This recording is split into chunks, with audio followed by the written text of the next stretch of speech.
Hello everyone, welcome to my channel. This is Priya Bhargav. Today we are going to do rational emotive behavior therapy. This is the subsection of Unit 1, Introduction to Behavior Modification and Cognitive Approach in Counseling. Unit 1 is from Block 2, Group B, MPCE 023, Interventions in Counseling. Friends, जैसे कि आप जानते हैं, जो भी मेरे साथ इस पूरा सिलेबस कंप्लीट कर रहे हैं MAPC का, उनको पता होगा कि मैं चैप्टर्स के सब सेक्शंस का वीडियो बनाती हूँ और उन वीडियोस के लिंक जो हैं वो डिस्क्रिप्शन सेक्शन में आपको मिल जाएंगे। वहाँ से आप पूरे चैप्टर का जितने भी सब सेक्शंस हैं वो सारे आप देख सकते हैं। इनफैक्ट लास्ट के जो वीडियो सजेशंस आते हैं वो भी उसी से लिंक्ड होते हैं, वहाँ से जाके आप देख सकते हैं। प्लेलिस्ट में जाके आप सब्जेक्ट कोड के हिसाब से वीडियोस फाइंड आउट कर सकते हैं। तो बहुत तरीके से आप अपने चॉइस का वीडियो वॉच कर सकते हैं। And thanks for subscribing my channel. I am happy that I am getting good response from you people. इसके अलावा मैं आपको एक और चीज़ बताना चाहूँगी कि ऑलमोस्ट हमने काफ़ी कुछ कवर कर लिया है, और जिन्होंने सब्सक्राइब नहीं किया वो सब्सक्राइब कर लें, नोटिफिकेशन बेल को प्रेस कर दें और कमेंट भी करें अगर आपको लगता है कि मेरे वीडियोस हेल्पफुल हैं। मुझे अच्छा लगता है आपके कमेंट्स पढ़ने में, आपको रिप्लाई करने में, आपकी हेल्प करने में। So let's start. यहाँ जहाँ पे भी आपको रेड मार्क दिखता है ऐसा, यानी कि वो ऐसा सेक्शन है जो प्रीवियस एग्जाम में आ चुका है और फ्यूचर में भी आएगा। इसीलिए इन टॉपिक्स को आप बहुत अच्छे से तैयार कर सकते हैं if you don't have much time. Although I am covering whole of the syllabus, जिसमें मार्क है वो भी मैं बता रही हूँ आपको, और जिसमें मार्क नहीं है वो भी मैं बता रही हूँ। तो मैं सारा का सारा सिलेबस आपके लिए कवर कर रही हूँ। So you can watch and just finish your syllabus on time. तो मैंने बहुत रिसेंटली शुरू किया है वीडियोस बनाना, तो पूरे सिलेबस का तो नहीं बना पाई, but I am trying my level best कि आगे मैं हो सकेगा तो मैं पूरा का पूरा सिलेबस का MAPC का first year and second year सबको कवर करूँगी, और होपफुली इस साल के एंड तक मैं कुछ फिनिश कर पाऊँगी, एटलीस्ट फर्स्ट ईयर का। Let's start. Rational emotive behaviour therapy, ये एल्बर्ट एलिस ने दी थी और इसको REBT के नाम से भी जानते हैं। ये बिलीव करती है, ये वाली जो थेरेपी है ये समझती है कि इरेशनल जो बिलीव्स हैं वो ही जिम्मेदार होते हैं हमारे इमोशनल डिस्टर्बेंस या प्रॉब्लम के लिए एंड हमारे बिहेवियर के लिए। सो एल्बर्ट एलिस ने 1962 में 11 कॉमन इरेशनल बिलीव्स बताए थे। मतलब जो जनरली उन्होंने देखा कि ये 11 चीज़ें ऐसी हैं जो हर एक इंसान में, ज़्यादातर लोगों में मिलती है। फर्स्ट है, ये मैं वैसे ही रीड करके आपको समझाऊंगी क्योंकि ये बहुत इंपॉर्टेंट है, आपको ऐसा का ऐसे ही लिख के आना पड़ेगा अगर ये आते हैं 11 इरेशनल बिलीव्स। फर्स्ट है, it is essential to be loved and approved by every significant person in one's life. तो इसमें ये लिख रहे हैं, इसमें ये बोला जा रहा है कि हर एक बंदा जो इंसान है वो ये समझता है कि वो बहुत ज़रूरी है कि उसको कोई लव करे, और वो जिसको भी लव करे और वो उसको सब लोग अप्रूव करें। उसकी लाइफ में जितने भी लोग हैं, सिग्निफिकेंट लोग हैं जिनको वो इम्पोर्टेंस देता है उसकी लाइफ में, वो सब इस चीज़ को अप्रूव करें। सेकंड इरेशनल बिलीफ ये है, टू बी वर्थ वाइल। अगर आपको अपनी वर्थ चाहिए है तो person must be competent, adequate and achieving in everything attempted. तो उस इंसान को बहुत ज़रूरी है कि वो जो भी अटेम्प्ट करता है उसमें वो कम्पिटेंट होना चाहिए, एडिक्वेट होना चाहिए और अचीव करना चाहिए हर एक वो चीज़ जिसमें उसने अटेम्प्ट किया है। ये भी इरेशनल बिलीफ है। सम पीपल आर विकेड, ये थर्ड पॉइंट है, bad, villainous and should be blamed और पनिश्ड। कुछ लोग ऐसे हैं जो बहुत चालाक हैं, बुरे हैं, गुंडे वाले हैं, गुंडागर्दी वाले हैं, और इनको ही ब्लेम करना चाहिए और इनको पनिशमेंट भी देनी चाहिए। फोर्थ पॉइंट जो इरेशनल का है वो है, it is terrible and disastrous whenever events do not occur as one hopes. ये बहुत ज़्यादा दुखदाई होता है, परेशानी करने वाला होता है अगर जिस बारे में कोई इवेंट, जिसके कोई ऐसी चीज़ जो आप अपनी लाइफ में बहुत उम्मीदें लगा के बैठे हैं और वो वैसी नहीं होती, तो ये बहुत दुखदाई होता है और दुख मनाना ही चाहिए। नेक्स्ट पॉइंट है unhappiness is the result of outside events and a person has no control over such despair. जो अनहैप्पीनेस होती है वो बाहर के इवेंट्स की वजह से होती है, ऐसा इरेशनल बिलीफ वाला इंसान मानता है, और जो पर्सन है उसका कोई कंट्रोल नहीं होता उसके दुख पे। नेक्स्ट पॉइंट है समथिंग पोटेंशियली डेंजरस और harmful should be a cause of great concern and should always be kept in mind. जो इरेशनल बिलीफ वाले वो ये समझते हैं कि बहुत कोई ख़तरनाक और बहुत नुकसान करने वाली ऐसी चीज़ है जिसके बारे में हमेशा हमें ध्यान रखना चाहिए और अपने माइंड में उस चीज़ के बारे में हमेशा सोचते रहना चाहिए। नेक्स्ट है रनिंग अवे फ्रॉम डिफ़िकल्टीज और responsibilities is easier than facing them. Irrational belief वाला ये समझता है कि जिम्मेदारियाँ एंड मुसीबतों से भागना ज़्यादा आसान है एज़ कम्पेयर टू उनको फेस करना। एक और इरेशनल बिलीफ है person must depend on others and must have someone stronger on whom to rely.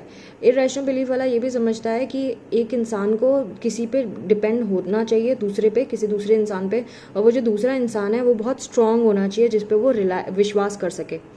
Next point है the past determines one's present behaviour and thus it cannot be changed. जो हमारा अभी का behaviour है वो हमारे past पे depend करता है, हमारा पास्ट डिसाइड करता है कि हमारा बिहेवियर अब का कैसा होगा और उसको हम कभी चेंज नहीं कर सकते।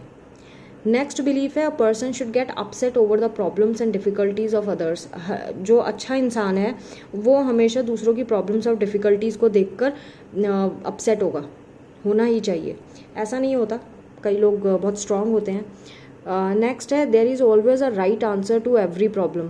सो हर एक प्रॉब्लम का कोई सही आंसर होता है and a failure to find this answer is a disaster.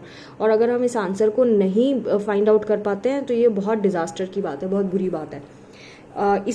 ये जो बिलीफ सिस्टम ऊपर इरेशनल बिलीफ के बारे में बात किया है, ये बहुत रिजिड होते हैं जिनमें ये इरेशनल बिलीव्स होते हैं, और ये फैक्ट्स पे बेस्ड नहीं होते, इन पे कोई सच्चाई नहीं होती इनके पीछे। सो जो REBT है ये हेल्प करती है क्लाइंट को कि वो इरेशनल बिलीव्स, इस तरह के बिलीव्स को आइडेंटिफाई करे, पहले पहचाने और फिर उसको रैशनली सोचने की कोशिश करे कि ये पॉजिटिव क्या है इसका तरीका। और इसके लिए एलिस ने ABCD मॉडल दिया था जो इस तरह से इन्होंने टेबल के फॉर्म में बताया है। आप चाहें तो ये मैंने होल्ड किया हुआ है, आप वीडियो का है ना स्क्रीनशॉट ले सकते हैं जो आपको लगता है कि कोई ऐसी चीज़ है जो आपको रखना है अपने पास। तो ये ऐसी चीज़ें हैं जो एग्ज़ाम में आप लिख के आएंगे तो आपको स्कोर करने के चांसेस बढ़ जाते हैं। जैसे A से इन्होंने बताया A refers to activating event, ऐसा कोई इवेंट या सिचुएशन जिसने आपकी थिंकिंग को बदल दिया या क्लाइंट की थिंकिंग को बदल दिया, इरेशनल थिंकिंग पैदा कर दी। B रिफर्स टू बिलीव्स, यानी कि इवेल्युएटिव बिलीव्स, रैशनल और इरेशनल कोई भी हो सकती है, और हमारी किसी उस एक्टिवेटिंग इवेंट, कोई उस पर्टिकुलर सिचुएशन के बारे में जो हमने बिलीव पैदा कर लिया। C कंसिक्वेंसेस, यानी कि इमोशनल, बिहेवियरल और cognitive consequences of the beliefs, हमारे बिलीव की वजह से जो हमारे अंदर इमोशनल चेंजेस आए हैं, बिहेवियरल या फिर थिंकिंग में, थॉट प्रोसेस में चेंज आया है वो। एंड D का मतलब है disputing the beliefs on which our irrational thoughts are based, और जो हमारे इरेशनल थॉट्स हैं यानी क्लाइंट के जो इरेशनल थॉट्स हैं उसके ऊपर डिस्कशन करना और उसको सही करने की कोशिश करना। नाउ सीक्वेंस क्या होता है REBT मॉडल का, किस तरह से हम बिहेव करेंगे, किस तरह से हम उसके ऊपर एक्ट करेंगे। तो इन्होंने बताया कि जो एक्टिवेटिंग इवेंट है उसी की वजह से कंसिक्वेंसेस होते हैं, यानी हमारा कोई इवेंट हुआ, उसको हमने एक्टिवेटिंग इवेंट को हमने आइडेंटिफाई कर लिया, फिर हमने उसके कंसिक्वेंसेस को आइडेंटिफाई किया, लेकिन हमेशा इवेंट कंसिक्वेंसेस नहीं करता, इवेंट की वजह से बिलीफ सिस्टम होता है, बिलीफ पैदा होता है सबसे पहले, और जो बिलीफ है उसकी वजह से हम सिचुएशन क्रिएट होती है या कंसिक्वेंसेस होते हैं। सो ये इरेशनल जो प्रॉब्लम है उसको डिस्कस करके सॉल्व करना ज़रूरी है। इन्होंने एक एग्जांपल दिया है कि एक बच्चा टीवी देख रहा है, उसकी मम्मी आती हैं और उसको डांट लगा देती हैं कि तुम सारे टाइम टीवी देखते रहते हो, पढ़ते नहीं हो, ये और वो, तो वह बच्चा उदास हो जाता है, दुखी हो जाता है। तो इसमें एक्टिवेटिंग इवेंट क्या है कि माँ ने डांट लगा दी, कंसीक्वेंस क्या हुआ, बच्चा दुखी हो गया। बिलीफ सिस्टम बच्चे का क्या था कि मेरी मम्मी हमेशा मुझे डांटती रहती हैं, कोई मुझे प्यार नहीं करता। और डिस्प्यूट क्या होगा कि इरेशनल बिलीव्स को हम चैलेंज करेंगे, वो डिस्प्यूट होगा। तो जब हम डिस्प्यूट करेंगे क्लाइंट के साथ तो उसके इरेशनल से रैशनल थिंकिंग आने की चांसेस बढ़ जाती हैं। अब नाउ ये कहाँ कॉग्निटिव बिहेवियरल अप्रोच यूज़ कहाँ होती है? ये यूज़ होती है OCD ऑब्सेसिव कंपल्सिव डिसऑर्डर्स में यूज़ होती है, phobias, panic disorder, post traumatic stress disorder. इन कंडीशंस में हम ट्रीट करते हैं, कॉग्निटिव बिहेवियरल मॉडिफिकेशन करते हैं इनकी, मतलब थॉट प्रोसेस चेंज करने की कोशिश करते हैं। ये जो थेरेपी है ये और भी क्लाइंट के अनहेल्दी बिहेवियर को चेंज करने की कोशिश करते हैं, जिसे हम कॉग्निटिव रीस्ट्रक्चरिंग भी कहते हैं, और बिहेवियर थेरेपी टेक्निक से हम इसको चेंज कर सकते हैं। कॉग्निटिव बिहेवियरल थेरेपी जो है ये एक ऐसा ट्रीटमेंट ऑप्शन है जो बहुत सारे मेंटल डिसऑर्डर को भी ठीक करता है, जैसे कि डिप्रेशन हो गया, डिसोसिएटिव आइडेंटिटी डिसऑर्डर हो गई, eating disorders, generalised anxiety disorder, hypochondriasis, insomnia, obsessive compulsive disorder. ये कुछ डिसऑर्डर्स हैं जिसमें हम इसको यूज़ करते हैं ठीक करने के लिए। Now coming to potentials and limitations of cognitive behavioural approach. क्या क्या इसके एडवांटेजेस है, क्या क्या लिमिटेशन है? एडवांटेजेस ज़्यादा हैं, लिमिटेशन कम है। एडवांटेजेस पहला ये है कि ये प्रॉब्लमेटिक जो एजम्पशंस है अंदर के उसको करेक्ट करने की कोशिश करता है और लॉन्ग टर्म रिजल्ट्स लाता है, यानी कि हमेशा के लिए वो हम सीख जाते हैं अपना थॉट प्रोसेस के ऊपर काम करना, और प्रॉब्लम करेक्ट हो जाती है हमेशा के लिए। सेकंड इसका एडवांटेज है कि जो इस थेरेपी का एक स्ट्रक्चर्ड नेचर है जो इंश्योर करती है कि इसका रिजल्ट पक्का आएगा, आउटकम हमें ज़रूर मिलेगा। ये उस तरह से चैट सेशंस नहीं है, टॉक थेरेपी जैसा नहीं है जिसमें कोई गारंटी नहीं होती, कोई पता ही नहीं रहता कि यह कब तक चलता रहेगा, इस तरह का। थर्ड इसका एडवांटेज है कि ये जो कोर्स ऑफ ट्रीटमेंट है ये बहुत छोटा होता है as compare to talk therapy, जो कॉग्निटिव बिहेवियरल मॉडिफिकेशन को कम एक्सपेंसिव कर देती है, और मेंटल हेल्थ ट्रीटमेंट आसानी से हम पा सकते हैं। नेक्स्ट एडवांटेज है, यानी fourth advantage, self help element होता है इसका कॉग्निटिव बिहेवियरल थेरेपी का, जो क्लाइंट को खुद को मेंटेन करने में हेल्प करता है, खुद के ट्रीटमेंट को अपने तरीके से एंड करने में हेल्प करता है। क्लाइंट अपना ट्रीटमेंट खुद भी कर सकता है आगे जाके। कॉग्निटिव बिहेवियरल मॉडिफिकेशन जो है ये इंडिविजुअली भी हो सकती है और ग्रुप में भी हो सकती है, ये भी इसका एडवांटेज है। देन सिक्स्थ एडवांटेज है कि ये जो थेरेपीज़ हैं ये माइल्ड डिप्रेशन, एंजाइटी और एंगर प्रॉब्लम्स को सॉल्व करने में बहुत इफेक्टिव होती है। नाउ लिमिटेशन क्या है इसकी? लिमिटेशन ये है कि एक तो ये सारे पेशेंट्स के लिए अप्रोप्रिएट नहीं है। कुछ पेशेंट्स को हम इसमें ट्रीट नहीं कर सकते जिसमें सिग्निफिकेंट कॉग्निटिव इम्पेयरमेंट होता है, जैसे कि ट्रॉमेटिक ब्रेन इंजरी हो गई या ऑर्गन ब्रेन डिजीज़ हो गई, ऐसे। और ये जो इंडिविजुअल होते हैं जो नहीं कराना चाहते थेरेपी, जो एक्टिवली रोल प्ले नहीं करना चाहते ट्रीटमेंट में, वो भी सही कैंडिडेट नहीं होते इसके। एक और इम्पॉर्टेंट चीज़ इसमें ध्यान देने वाली है, वो जो छोटे बच्चे होते हैं जो ठीक से बोल भी नहीं पाते, जिनको लैंग्वेज कैपेबिलिटी नहीं आई है, उनके लिए भी ये वाला चीज़ सही नहीं है, क्योंकि हम उससे उनको ट्रीट नहीं कर पाएंगे। तो ये कुछ चीज़ों का आपको ध्यान देना होगा। तो फ्रेंड्स, आज मैंने ये यूनिट 1 MPCE 023 की ब्लॉक 2 की कंप्लीट कर दी है।